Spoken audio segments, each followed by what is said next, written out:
Os colegas também fizeram. Eu estou filmando. Meu orientador foi João Moraes. Pode passar, pode. Muito bom, muito atencioso, Eu passo atrás de paciente. você, vai levantando. Então, a minha monografia teve o tema de a valorização da história e cultura africana e afro-brasileira nas oficinas do programa Mais Educação. Eu tive essa preocupação já há algum tempo, eu tenho essa preocupação em proporcionar uma educação mais justa e principalmente antirracista lá na nossa escola, né, que foi o objeto de estudo da pesquisa, a escola municipal Alto Som do Ensino. Então já faz alguns anos que eu me dedico nessa questão de valorizar a nossa raiz africana, né, que é a minha, é a sua e é de todos. Né? Já foi provado cientificamente que o mais antigo fóssil humano encontrado foi na África. Então, eu comecei com um projeto que eu escrevi, que até vai sair agora no Troca-Troca, que foi o Minhas Raízes Estão na África. E a partir dele eu fui desenvolvendo outras atividades. E aí eu era da EJA. E fui convidada por Ida Nilson, que é a diretora lá da minha escola, para coordenar mais educação na escola. Aí eu saí da EJA, muito pesado, porque eu amo a EJA, né? E continuei no mesmo caminho da educação antirracista, embora não estando mais na EJA. E aí surgiu a oportunidade desse curso, né, dessa especialização, que para mim foi maravilhoso, porque era na área que eu queria, que eu gosto, e que eu tive muito prazer em me aprofundar mais. E aí eu fiquei pensando, meu Deus, eu preciso unir a questão da educação integral com a educação antirracista. Porque a gente já está acostumado a ver, desde quando a gente estudava, e a gente sabe que o racismo está presente na nossa sociedade, está presente na escola, está presente em todo canto, apesar da negação. Né? Nega-se, mas ele existe. Aí eu resolvi, eu juntei a educação antirracista no programa Mais Educação. Aí tem um resumo. A valorização da história e cultura africana e afro-brasileira é uma ação embasada pela Lei 10.639 do ano de 2003, que objetiva suprir a omissão histórica da educação brasileira em relação às produções, cultura, história de luta e resistência dos africanos e afro-brasileiros no Brasil. Esta pesquisa aborda etapas da evolução do sistema de ensino brasileiro, realçando as contribuições de personagens responsáveis por se empenhar em busca da democracia e qualidade do ensino.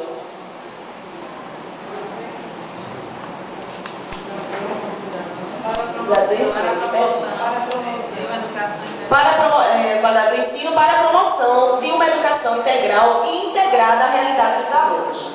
O presente trabalho contempla as ações ligadas à educação integral através do programa Mais Educação na Escola Municipal Alto Som Nascente, em Olinda, onde foi lançada uma proposta inovadora para o desenvolvimento de uma educação antirracista por meio do referido programa, utilizando-se de atividades diversificadas que valorizam a história da África e dos africanos no Brasil. Esta pesquisa vem mostrar que o programa Mais Educação e suas oficinas, em particular a oficina de valorização da história e cultura africana e afro-brasileira, tornou-se um espaço propício para o enaltecimento da identidade e elevação da autoestima dos alunos e alunas negros e negras brasileiros e brasileiras. A introdução. O caminho para o resgate e valorização da cultura afro-brasileira pode se dar através da educação pública.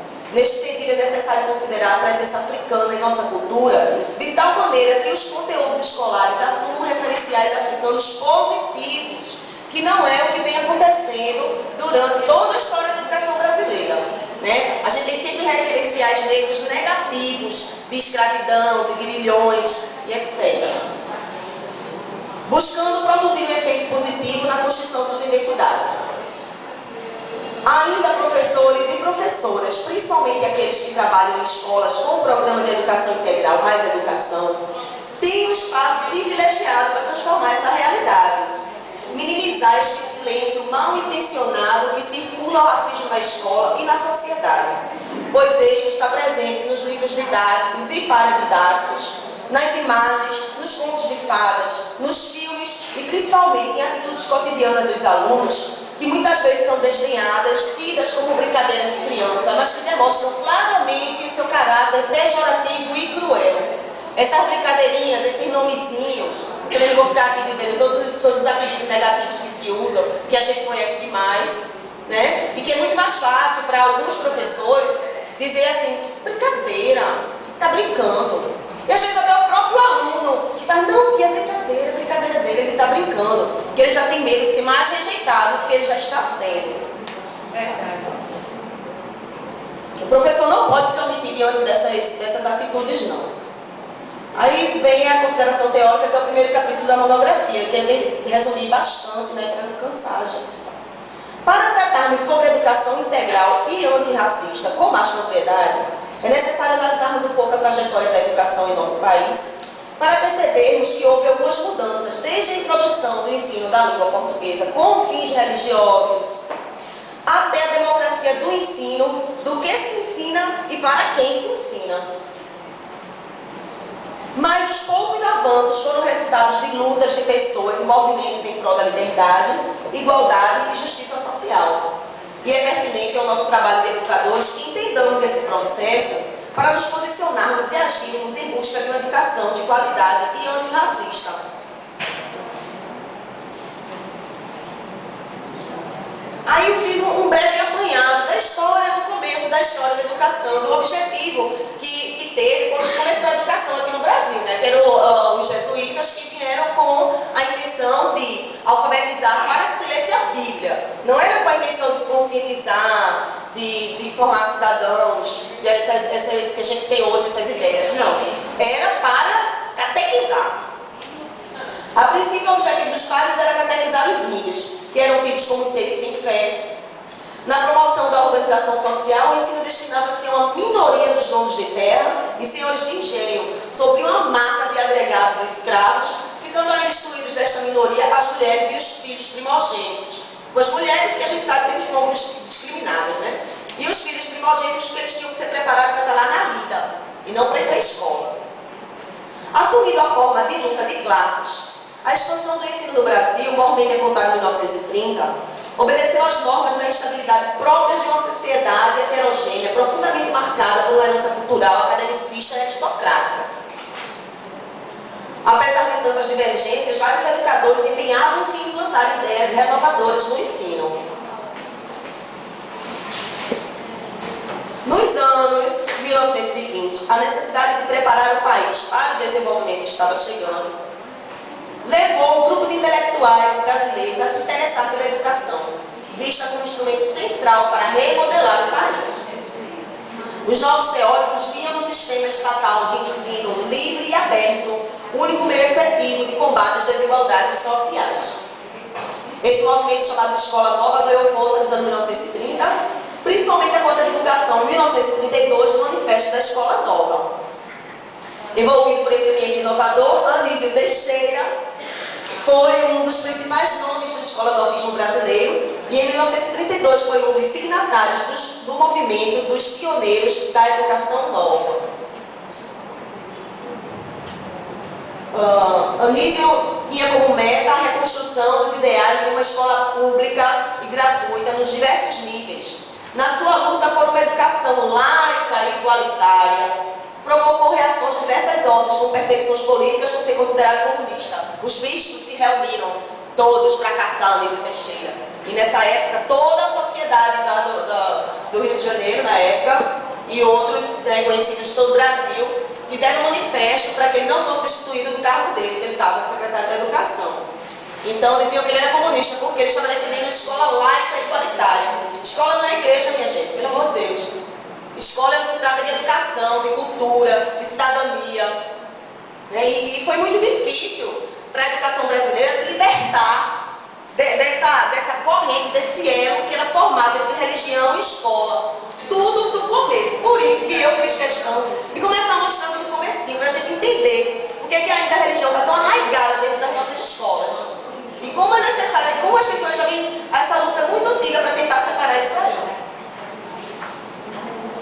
E com todas essas revoluções que ele proporcionou, né, no ensino e em tudo, ele começou a ser chamado de comunista e a gente sabe que os comunistas foram muito perseguidos.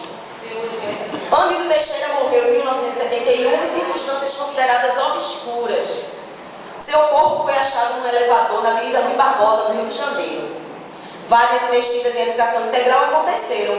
Podemos encarar isso como uma caminhada em reconstrução dessas tentativas, infelizmente interrompidas por problemas financeiros, burocráticos ou mudanças de governo.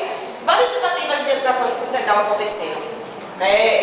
Quando o Anísio, sempre a pessoa busca ideia em outra pessoa. E Anísio Teixeira buscou essas suas ideias nos Estados Unidos com o teórico e filósofo John Dewey, que também já começou a desenvolver a ideia da educação integral nos Estados Unidos. E Anísio Teixeira, como fez um mestrado lá, já voltou com essas ideias, já plantou para cá. Aí depois dele, Darcy Ribeiro, eu ainda não falei aí.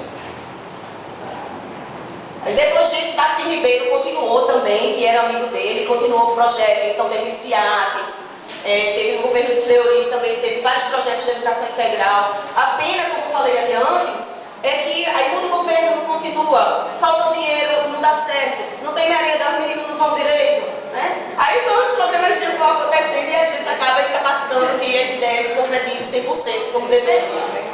Aí eu vou mostrar como essa modalidade de educação é legítima. No artigo 34 da LDB, ele diz: a jornada escolar no ensino fundamental incluirá pelo menos 4 horas de trabalho efetivo em sala de aula, sendo progressivamente ampliado o período de permanência na escola. Aí no parágrafo 14 desse artigo, ele diz: o ensino fundamental será ministrado progressivamente em tempo integral a critério dos sistemas de ensino. No artigo 87, é instituída a década da educação a iniciar-se o ano a partir da publicação desta lei. Parágrafo 5º, serão conjugados todos os esforços objetivando a progressão das redes escolares públicas, urbanas e ensino fundamental para o regime de escolas de tempo integral. Está ali, é a nossa lei, a Lei da Educação Brasileira. Nesta perspectiva, o governo federal lançou em 2008 mais uma proposta de educação integral, o programa Mais Educação. Falar sobre uma escola de tempo integral implica, portanto, em considerar não somente a questão da variável tempo, com relação